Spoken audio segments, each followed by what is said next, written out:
Welcome to CVM Stories, the podcast on customer value management. Together we explore how companies can be more successful and the customers happier through the use of latest customer value management techniques. Learn key commercial and analytical insights from telecoms, retail, finance, and other industries that drive CVM forward. Hi, I'm your host Egidijus, and today our guest is Paulius Grygalis. He is a mastermind behind customer service and customer intelligence at Tele2 Lithuania. His team always finds new ways how to grow customer revenue while keeping customers very, very happy. How does he do it? Well, let's listen to Paulius. CVM Stories is produced by Exacaster. We help companies take their customer value management to the next level. To stay updated on our latest episodes, subscribe to the podcast or sign up for an email newsletter at exacaster.com/CVM Stories. So, hi Paulius. Hello, Egidijus. Thanks for coming here. You're welcome. So, Paulius, could you describe what you actually do in Tele2 Lithuania for people who don't know you?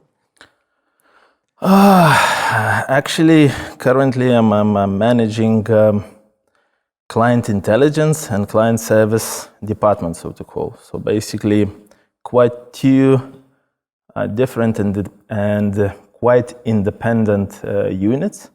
So one, client intelligence, is mainly related to data analysis.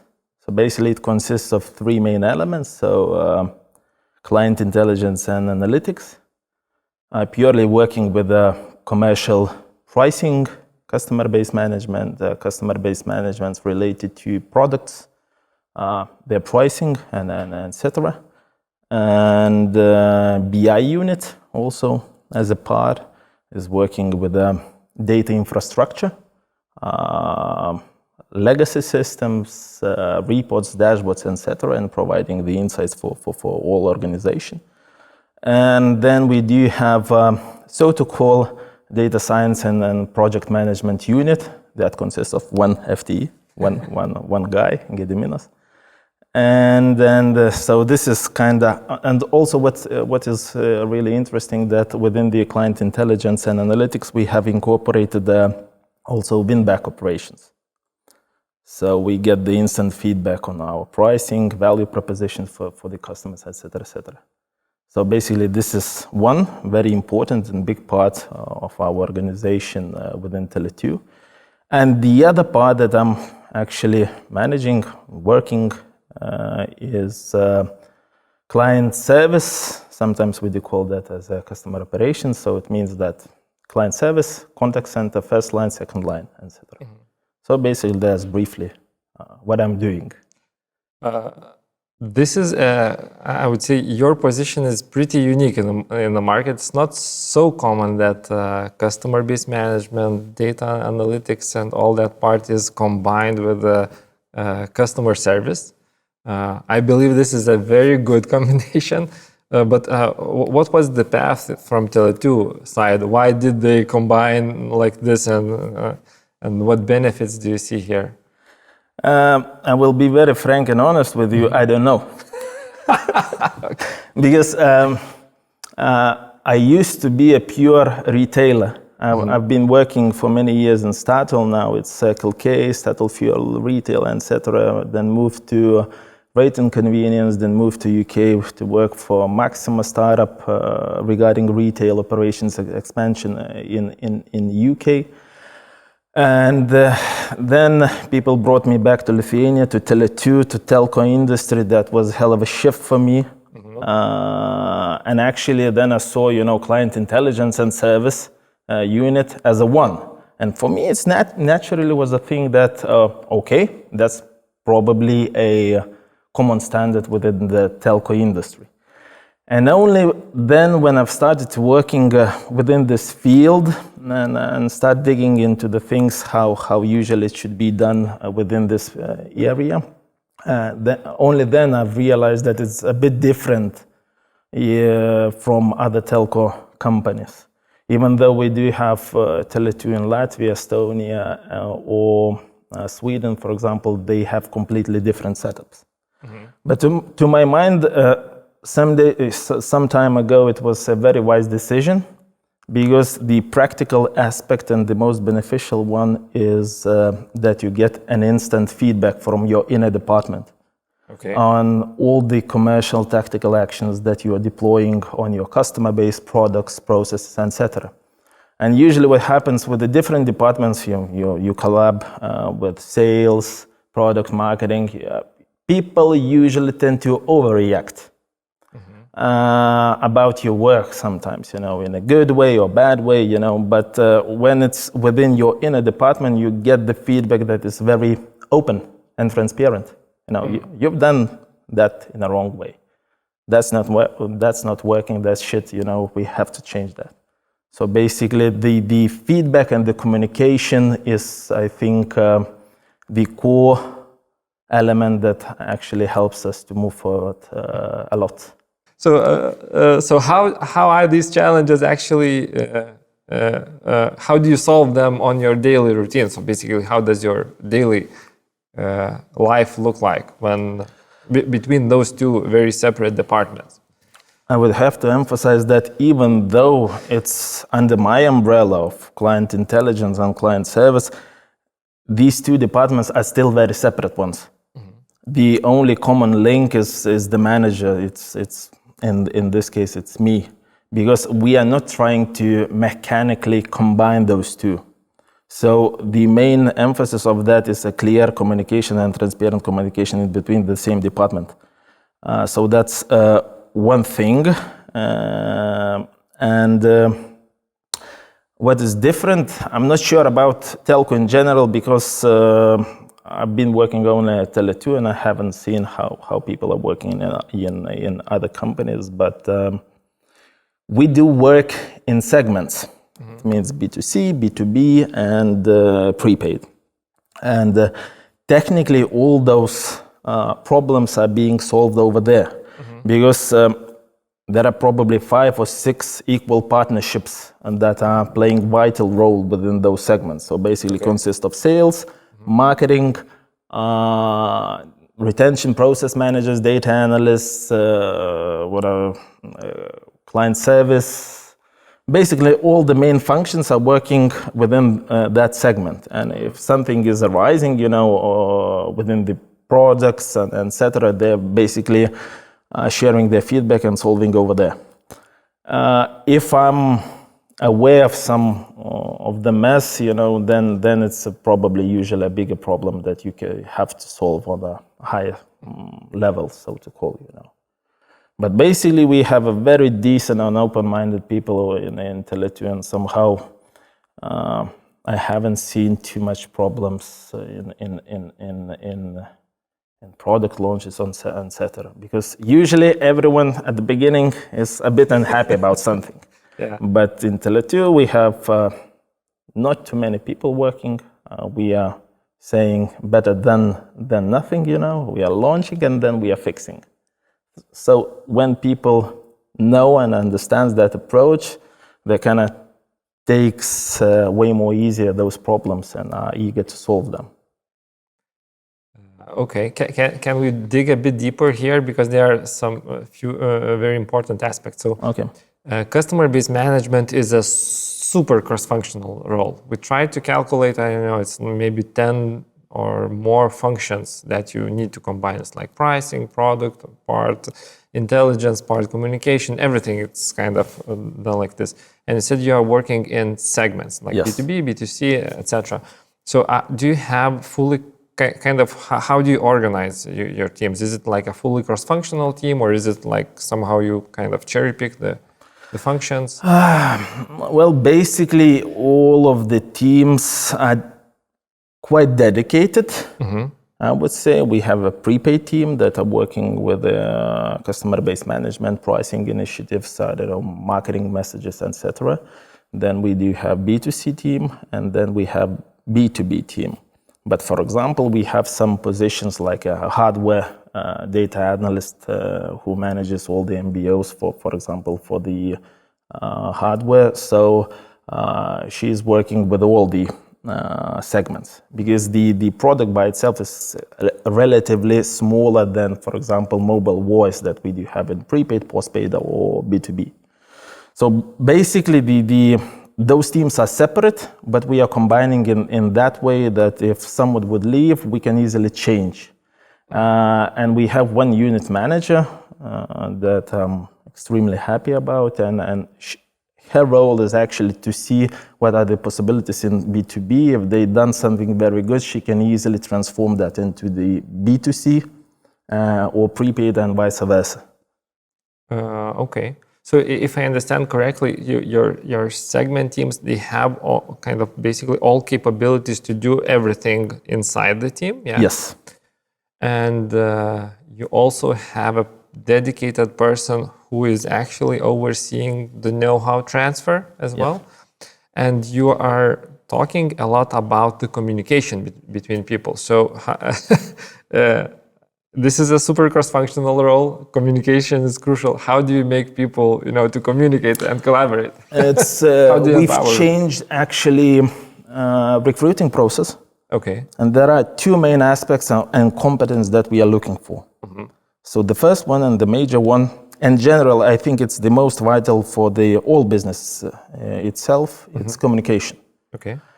Because usually within the data analysis field, intelligence, customer insights, you name it, there are lots of people who tend to be only in the code. Mm-hmm. Yeah, I used to have one so-called exit interview, and I was asking, so what is the problem? Why you are leaving us, And then the lady said, I want to make code, make some automation, machine learning, etc. And I was asking, what is the purpose, what is the benefit for either customer experience, your customer base, product, etc. And she said, well, that's for the business to decide. So basically, we are looking for people who would like to communicate, present the ideas, defend the ideas in between the marketing, sales, product, etc. And we are being treated within the data analysis and customer insight part as an equal partner of the business. So communication is really a really key thing. And sometimes if the person is coming and he is willing to communicate, present the ideas within the marketing, sales, etc., but he lacks a bit of technical skill, so that's no problem for us. We're going to teach you. We're going to develop you. That's no problem at all. But because the company overall is very small, you have to have the ability of presenting your ideas, of convincing people.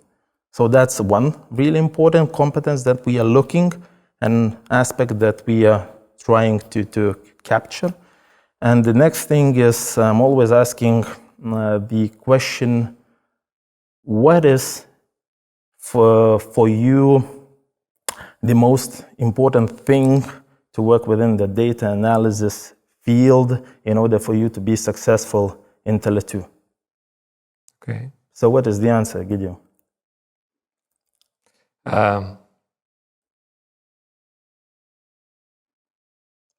From my perspective? Yeah. So Okay. you have to understand there's no good or bad answer. I'm just asking how people think. Mm-hmm.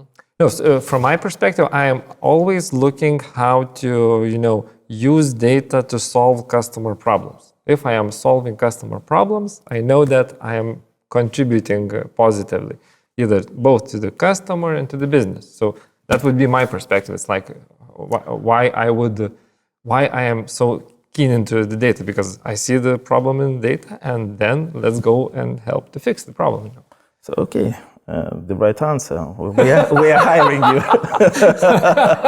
but yeah, and basically the reasoning behind that, sometimes data analysts and the people who are working with the data engineering, they are so obsessed about the tables and general. Mm-hmm. But the main emphasis on that, it should be, what is our business? Who our customers are? How can we benefit for both our shareholders, our customer experience, while managing and deploying some technical skills on data patterns, etc. So understanding the business in general. And we've talked previously a bit I had a transformation from retail to telco. Yes. Those first 6 months were like extremely difficult for me. Till the day I understood how the company, how the customer base is moving, how the processes are being done, what is our value proposition, what our products are, how we are delivering, what are our values, etc. So basically, when I understood the general business and trends and patterns, it became way more easier for me to deliver some results that I wanted to do that. So you mentioned that all your career was in retail. Yes. And you transitioned to telco. What differences do you see between those two industries? Because they both work with the consumer industry, etc. And what know-how did you brought from retail that you benefited a lot? Retail is detail.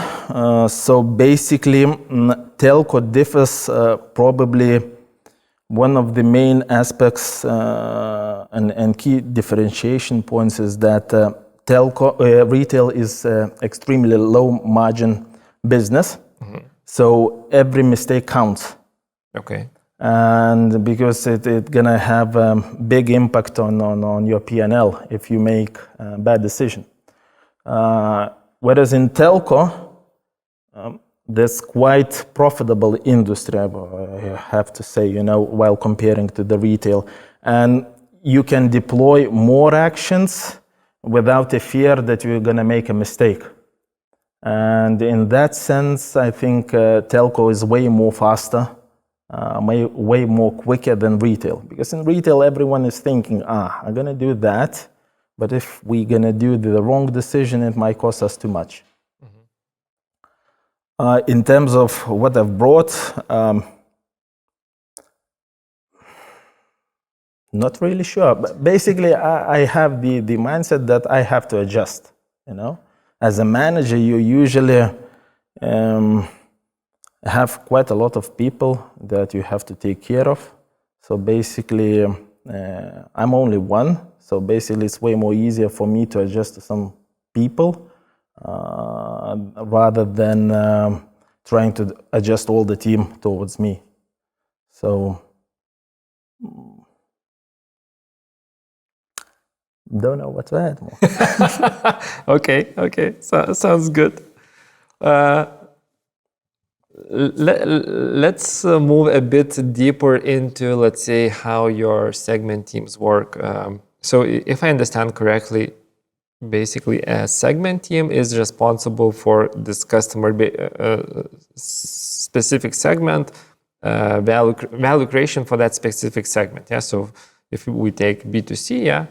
So from customer base management or from customer value management perspective, what are your expectations for that team? What kind of KPIs do you give them? What kind of, what do you ask them to deliver? In terms of KPIs, I would say the right balance in between churn management. We call that internally MBO deltas. So it means the pricing initiatives. So you have to find the right balance. Then the number of iteration towards our customer base, how frequent, how often, and etc. MPS and transactional MPS on a high level, I would say. So you have to balance your pricing, your retention processes while making our customer base happy. So basically, these are the most important probably KPIs and things that we are following up. Okay, and do you sum everything up to like a P&L or something like that, or this is slightly disconnected? We do have within our P&L, we're always tracking as a telco, churn levels. Yeah. But basically, we are disconnecting that to the segments, to a products that has customer bases, So basically, pretty much separation is occurring. Okay. And so in the customer base management team, so you basically work with existing customer base. The acquisition is basically in the other place. No. one more thing regarding the KPIs, and Yes. then we're going to go back towards the next question. So also, all of our company has 3 additional KPIs. So it's across all the functions, positions, etc. So it's basically sales, cash flow, and EBIT. So basically, while balancing with those main KPIs within our field of responsibility, we should know that we should deliver those 3 KPIs and MPS as well. Probably marketing gonna kill me if they're gonna hear me how I'm talking. That MPS is the last, yeah? No, it's not the last, but it's all of them are really important. Yeah. So, and your next question was how is the acquisition? Is it like done somewhere else and then you do a handshake, or is it like? It's like a handshake because we are playing one more time as an equal partners with the product, marketing, and sales. And sales and marketing are mainly responsible probably for the new acquisitions. But basically, it has to be in the right balance while managing your existing customer base. Because if you won't have a great balance, then you're gonna have a problem. The next thing is the market situation in Tele2 Lithuania, at least in postpaid residentials and prepaid, we are the market leaders. So there's no much new acquisitions to capture, so to call. So we are focusing on existing customer base. And even without our company strategy, so 2-3 year strategy we do have. So basically, we have some fundamentals and some dedication spots for B2C prepaid and B2B. So we do have the strategic approach that excellence in customer base management and analytics. So that's a fundamental thing for our company in general, how we are approaching our pricing initiatives, customer value propositions, etc. Okay. So the really important part is like that you have a really well-rounded set of KPIs around, because you have both revenue, churn, and NPS, yes, and these are balancing. What are the key challenges, basically doing this balance for the team?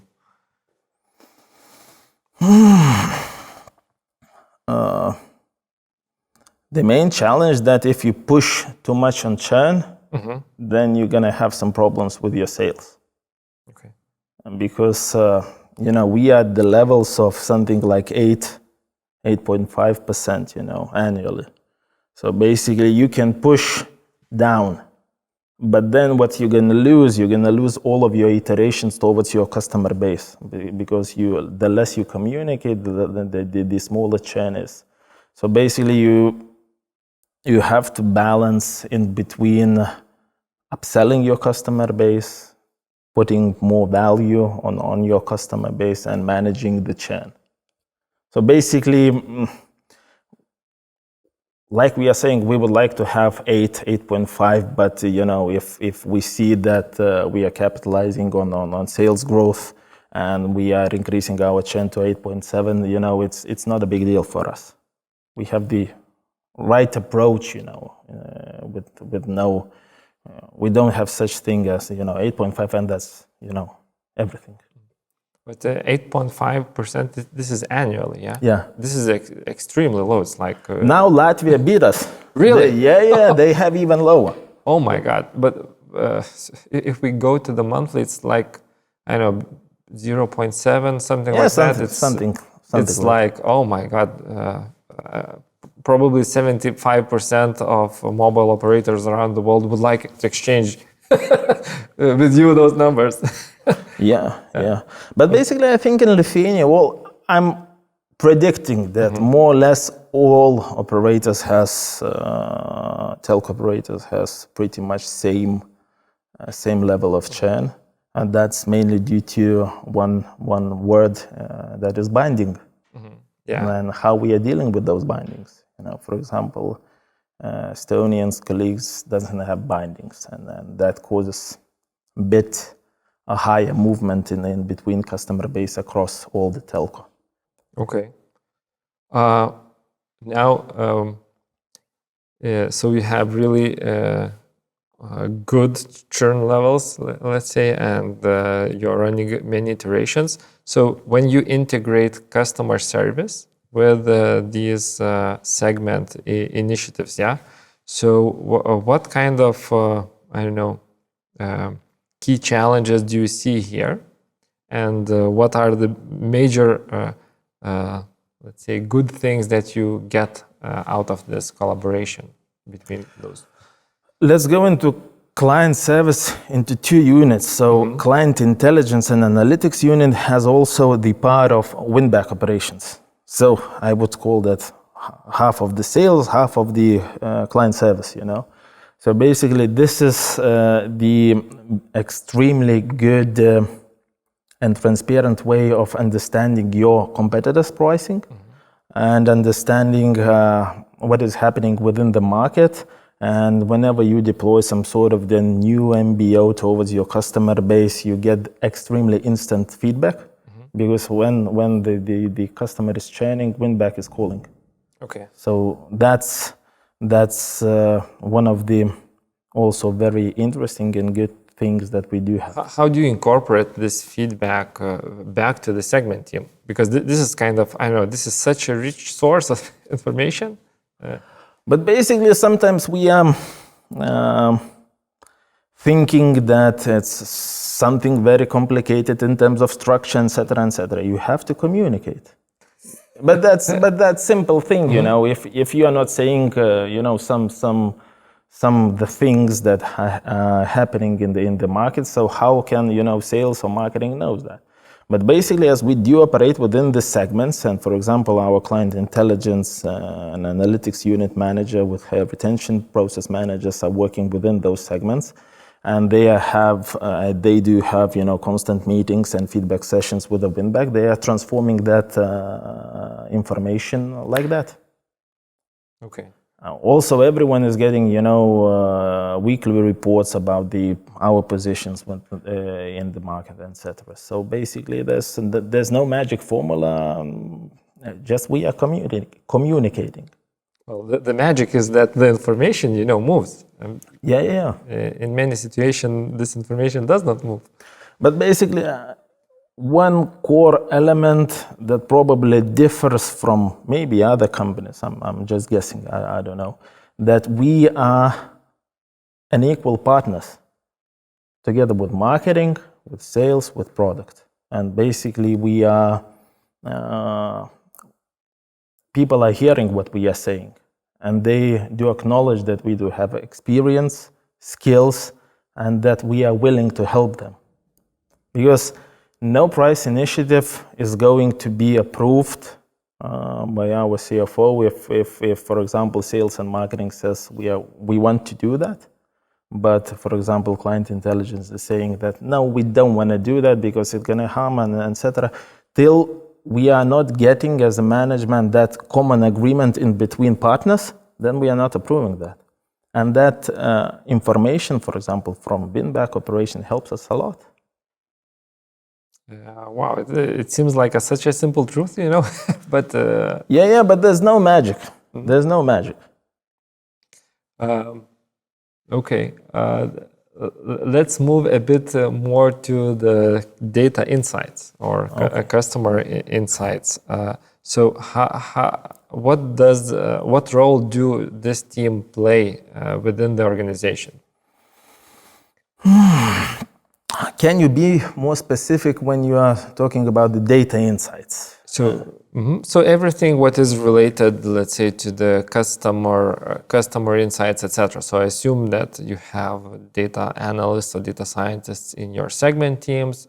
How do they actually push those insights further to the organization, or does it actually kind of how you focus all the information to the segment teams, etc.? It depends. It depends. Mainly, I would say that the majority part is being pushed through segment teams.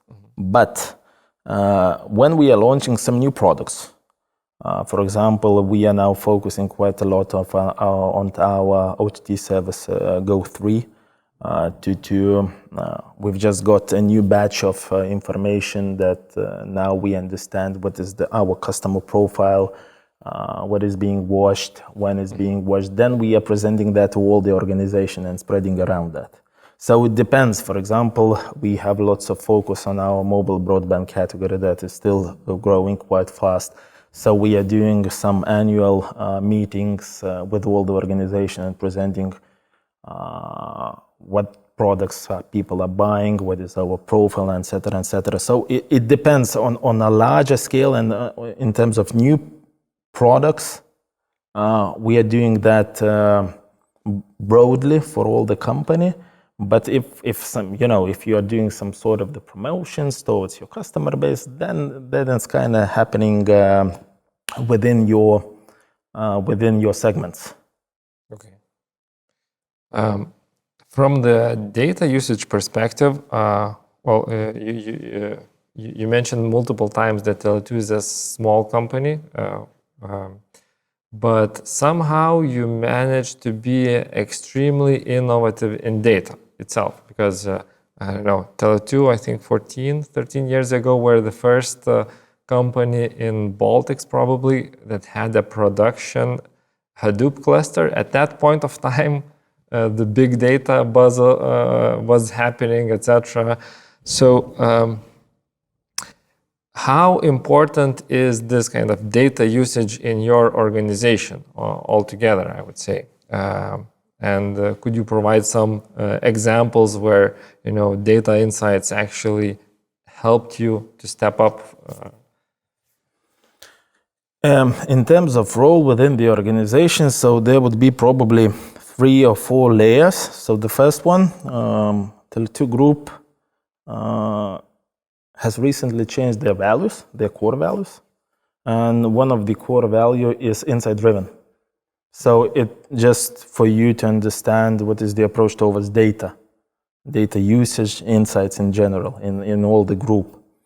So all the data analysts working around in the office, they're saying, okay, guys, we do have our value now.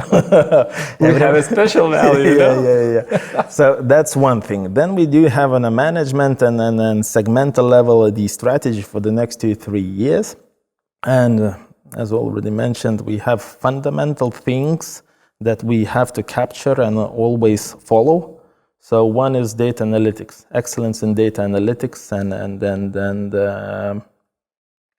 capitalization on existing customer base. So basically that's one thing. Second thing, and the third part is partnership.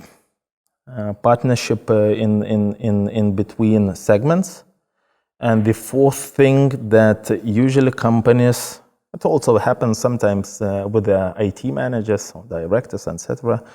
They are not within the management. So when you have the client intelligence within the management, your ideas, approaches, and proposals are being heard quite out loud. And then you can push those things forward and help organization to flourish in terms of so to call customer-based management or value creation for the company in general. Okay. So again, it's a lot about communication, having common values, having common perspectives. Probably sounds super interesting. And when we have data, inevitably there are some automation, machine learning happening on top, etc. I also remember that you probably were the first ones from telcos to introduce the chatbot in your customer service. Yes, it was back in 2006. 2006. Yeah, it was called, I'm going to tell you a story then.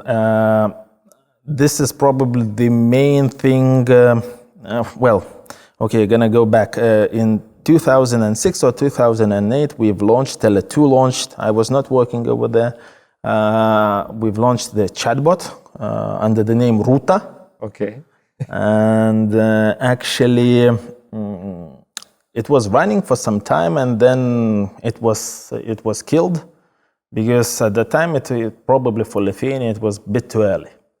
And back in 2020 or 2021, I'm not really sure about the precise date, but we've relaunched chatbot, and actually we are calling her Ruta. Ruta 2? Yeah, Ruta 2. So we came with the slogan, Ruta is back. Yeah, and it's based on artificial intelligence background that helps us quite a lot while managing our customer inbound. Okay. Yeah. So what role does Ruta play now in your team? Does it take a lot of does it offload a lot of work from your team, or are customers happy with the? If you would compare the transactional, for example, MPS with a live consultant, I would say, so chatbots are still not making, are still not over there. But when you are counting from the transactions perspective, they're doing a hell of a lot of job. Okay. So it helps us a lot, actually. Just we have to understand, when you are opening new communication channel, it means that you are opening general communication flow to your contact center, so to call. So basically, it provides us with a lot of insight what customers are looking for, where they are looking for, how they would like that we would put some information in our website, web self-care, and etc. And we are adjusting later on. So basically, it provides us with a great insight, and also it helps us while managing our so-to-call customer traffic to a contact center. I have a strange question. So when, I don't know, maybe 10 years ago, when the chatbots started to raise in popularity, the key idea was that they will offload a lot of customer service requests. But then what happened, you started, to integrate chatbot into your website, etc. And suddenly, people who were not about to contact you, they start to contact you because, I can't. Yeah. So the question is, was the number of overall questions, did it raise, or how did it go? Yeah, and I was trying previously to emphasize that we are open some sort of the Pandora box. But, you can always be afraid of not doing something, but sometimes you just have to do, and then I think, and the answer, frank and honest answer is that, yes, the general inquiries went up, but during the 2-3 years period, we managed to have an impact on overall inquiries from our customers. Because, like, you are very right, because you open first of all in web self-care, then you're opening on the web, then you're opening, I don't know, in the frequently asked questions section, and you are, of course, you are creating, but you get a lot of data insights. Can you give any example of the insight that you can share, or?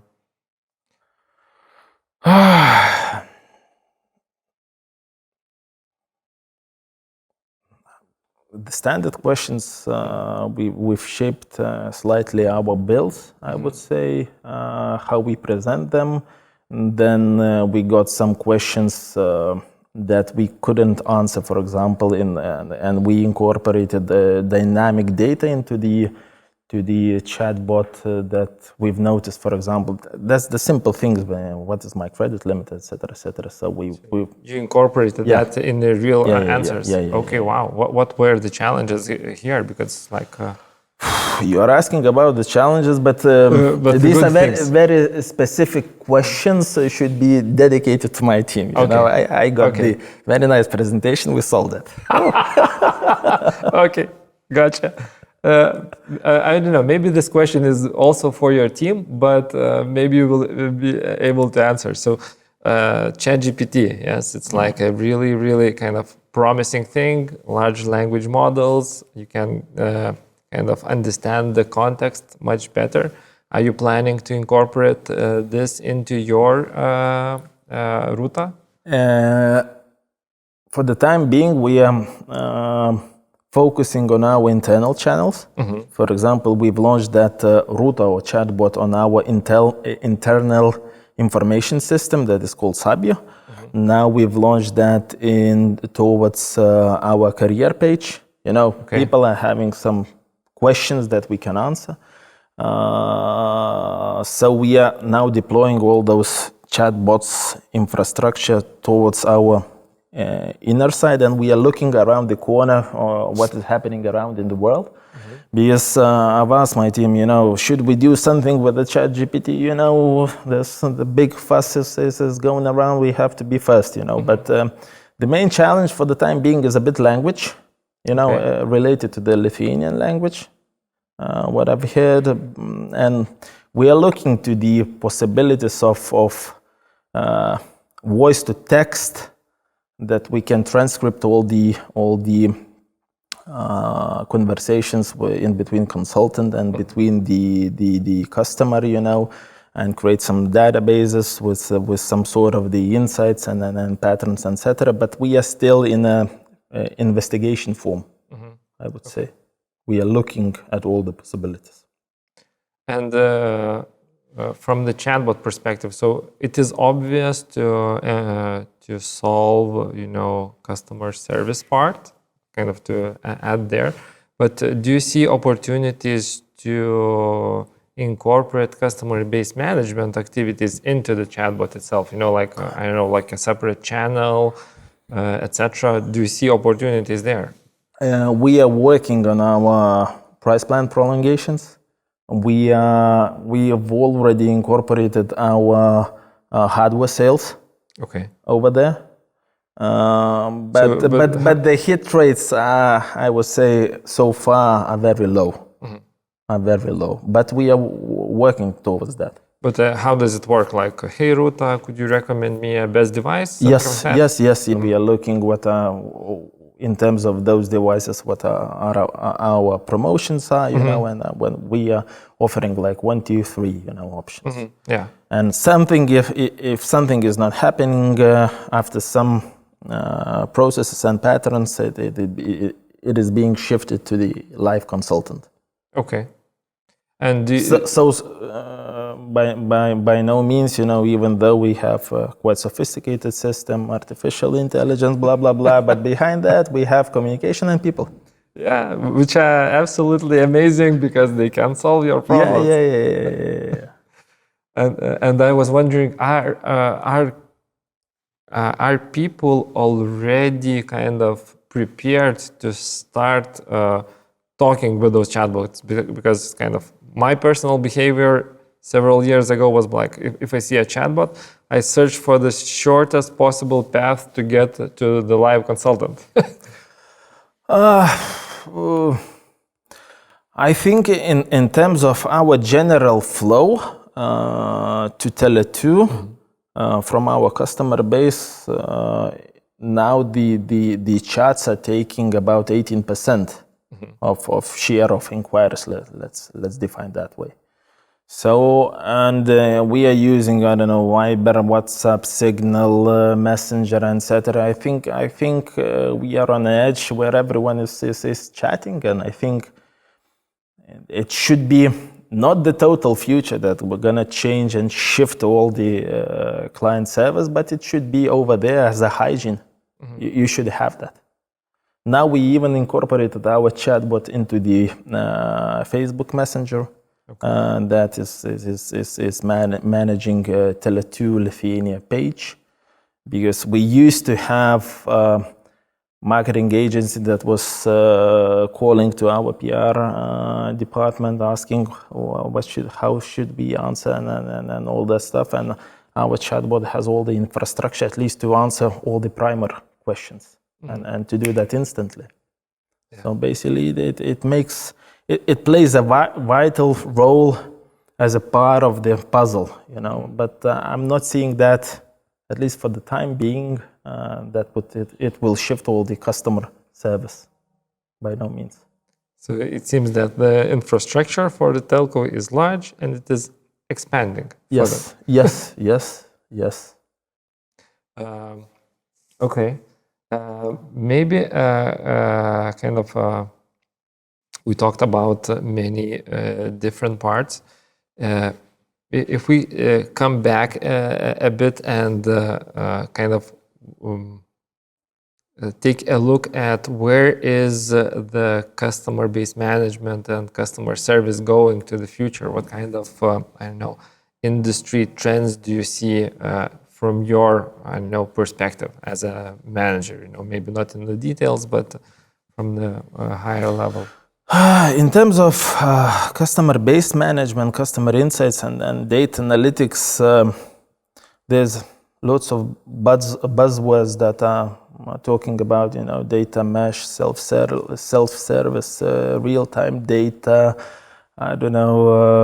data as a product, and et cetera, et cetera. And some companies have already deployed that. Some companies are making some experiments, either that works and doesn't work. We have few constraints in Tele2 Lithuania. So the first one is market limitation, I would say. That even though if we would like to create lots of new things, we're still very small company and very small market. Then we have to understand the other limitation that we are in a commodity business. We're selling, voice, SMS data, and some other services. We are not SpaceX that flies to the moon and delivers, some actions that usually is being delivered from the first movers. So for the time being, our main goal for the next two probably years is to create very good surface in terms of our infrastructure of managing data. So we've been running on Cloudera, and now we are thinking of moving maybe to the cloud, maybe changing the system, and etc., and to have the best possible infrastructure for all the things that are coming. So main goal for the BI unit, for our IT department is to select the best possible way and to be prepared for the next 5 to 7 years. What is in order to have all the possibilities to deploy those things quite fast into the new thing, into the new infrastructure. It's very inspiring to see you that you are moving to the next step, like as I said, 13, 14 years ago, you moved with the big data, all ecosystem, and now you are saying, okay, we have big data, we need to be faster, moving next. We have a good partners. That helps us a lot.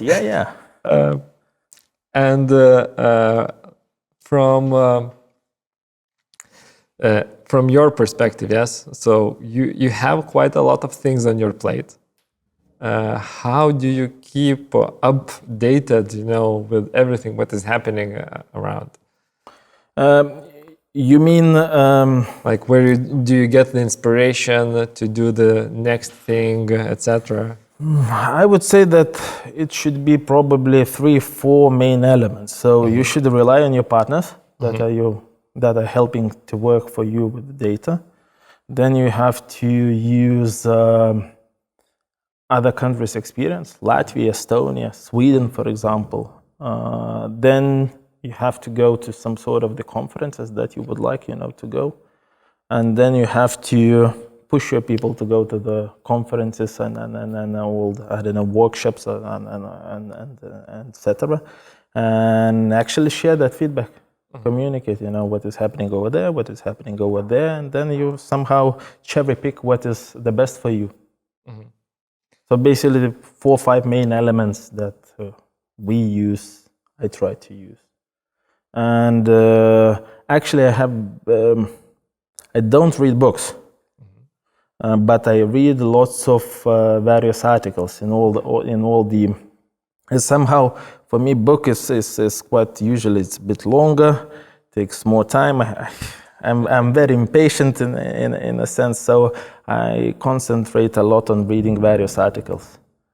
So IT, data, business, financial trends, etc., etc. And then you cherry pick something. What is happening in Twitter? What is happening, I don't know, in Lithuania? What is happening in Sweden, etc., etc. Okay, so your media is basically everything what is happening around in web, and you push it. And also, I'm looking really, I'm really interested in other sectors, IT, and my previous love, retail. I'm looking what's happening over there. They're building, full self-service, shops that are being operated on data. What are things that they are doing? How can we copy paste that and etc.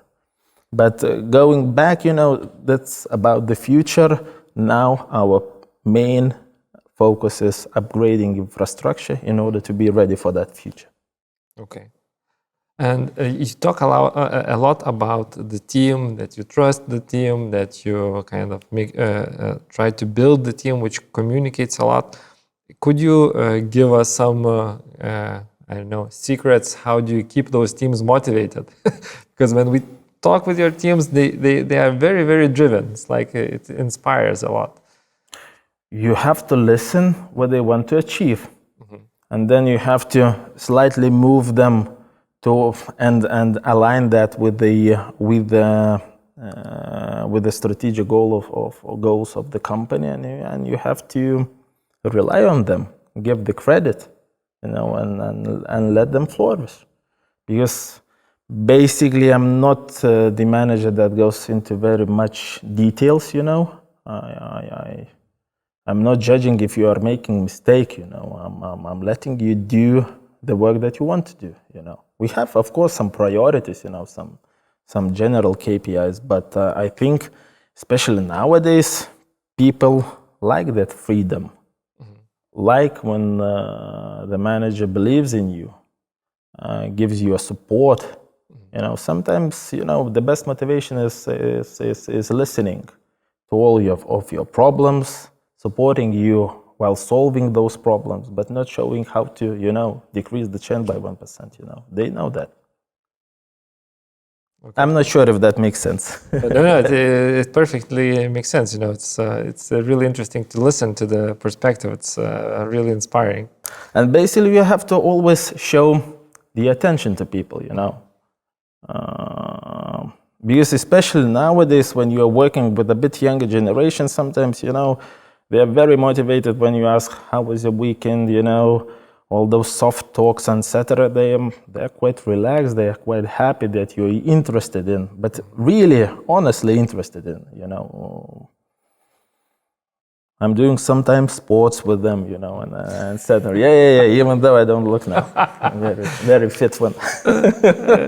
Yeah, Paulius, is like you're talking about everything what's written in all those management books, and you say you don't read books. So it's like you are a book, No, but of course, well, for example, I know my problems, I'm very impatient, but you have to understand that, so sometimes, making, for example, I would like to move to MBO app like in 2 weeks, but I do understand there's routine works, some projects that are ongoing, you have to support in some sort of in some spots, marketing, sales, and then you have the project, you have to work with yourself as well. Yeah.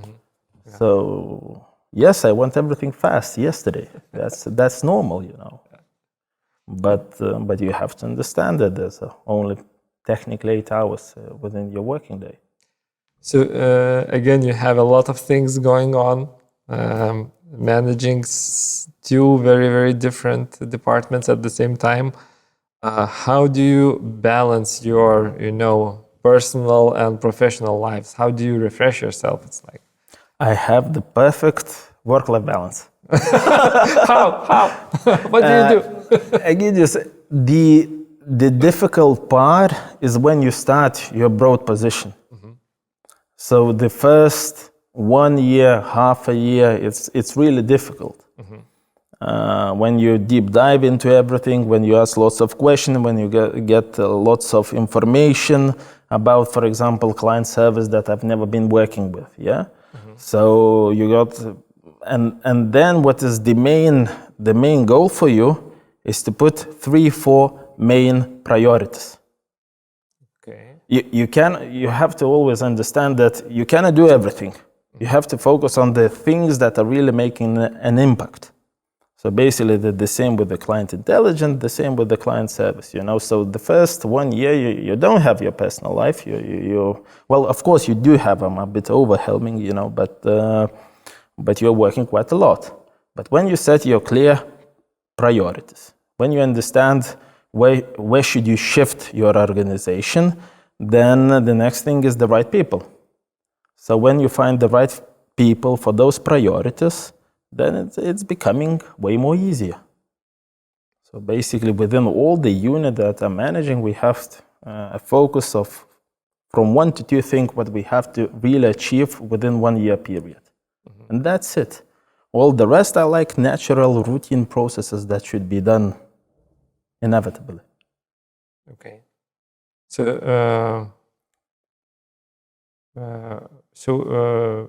What do you do when this life happens and all the random things are striking the team? Do you shield them somehow, or? So basically, I'm jumping where the problem is usually. I haven't decided that 50% of my time is dedicated for the client intelligence, 50% of time is dedicated for the client service. Yeah. Okay.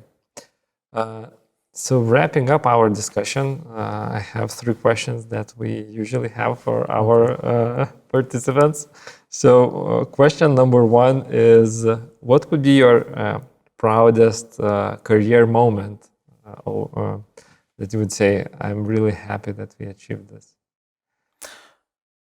I'm going to give you 3. One very hard one, as a hard. So basically, when I joined Tele2, everyone was really eager to increase the MBB customer base, and together with the team, with the colleagues, we've managed to quadruple the customer base. Oh, wow. Yeah, in 2 years almost, yeah. So from 30,000 to 130, something like that. Wow. So that's the really thing that I'm really proud. Of course, that's not only my work. All the team was working as hell. Going to the soft things, I'm very happy about myself that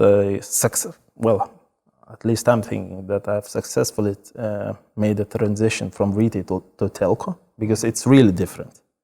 And then when I go back and think about that time, I was literally green. Okay. So many new information, so many new processes that I've never seen and don't know what to do.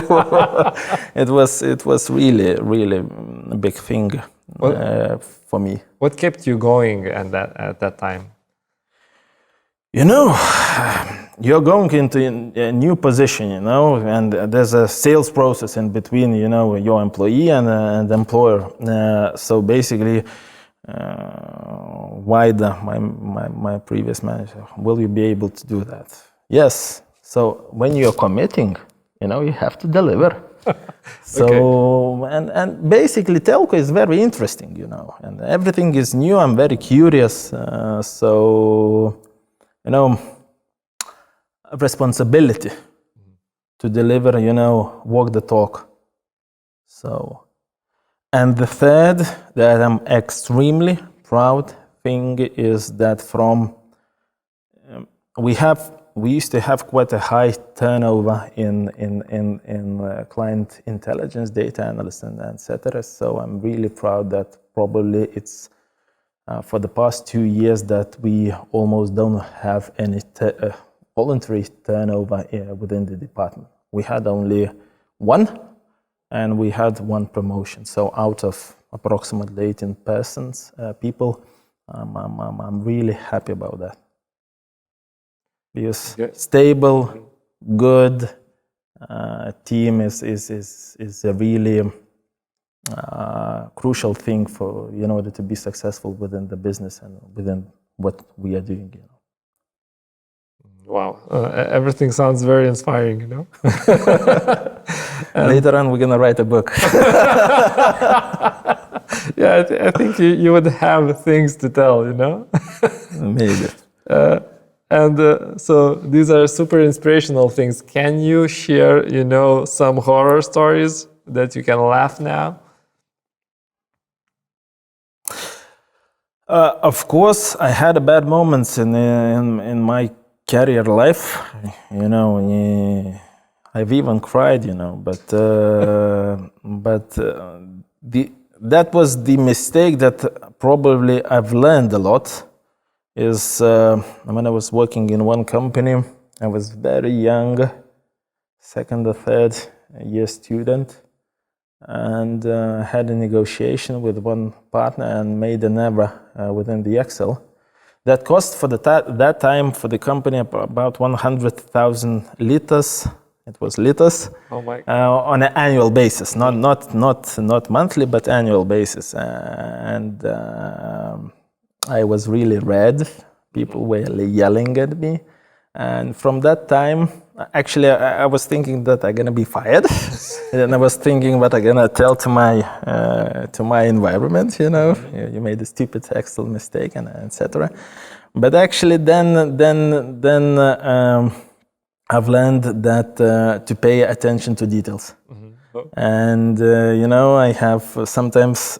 Now I don't do that too much, but then during my career, I was checking those Excel formulas like 10, 20 times before sending that information or making some sort of the decision. So yeah, that was the thing that I really remember very clearly, you know, that had happened when you see your managers calling and yelling. And So at that time, you made a, let's say, expensive error, yeah?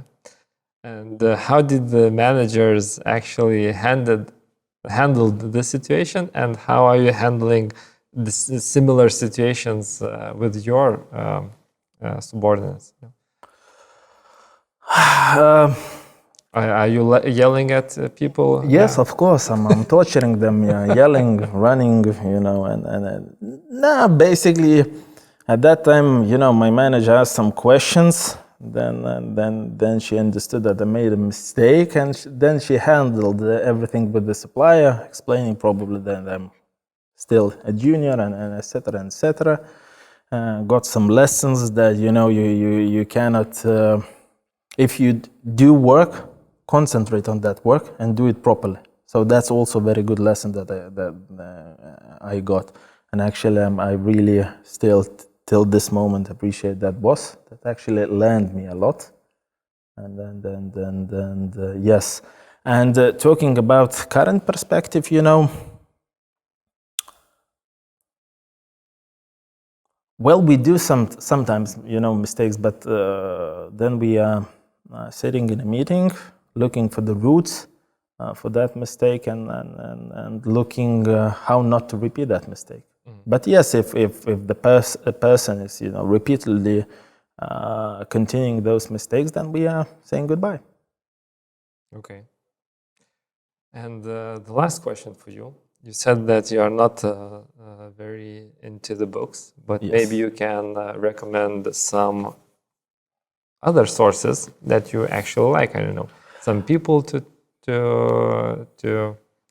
follow, or some blogs, etc.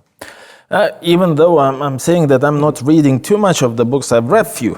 Okay.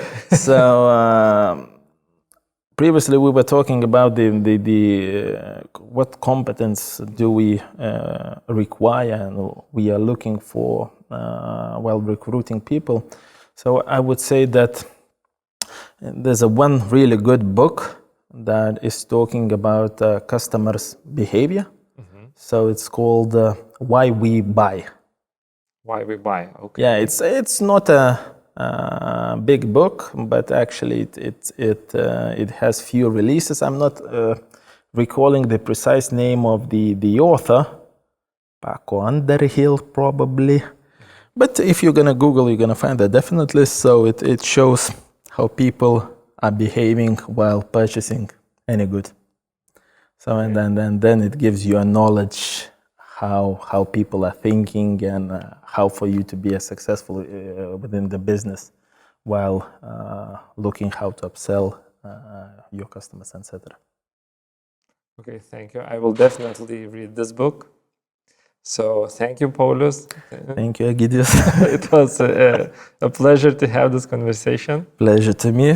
Thank you for listening to CVM Stories. If you enjoyed the show, please leave us a review. You can also ask us a question about a particular customer value management challenge you have at work.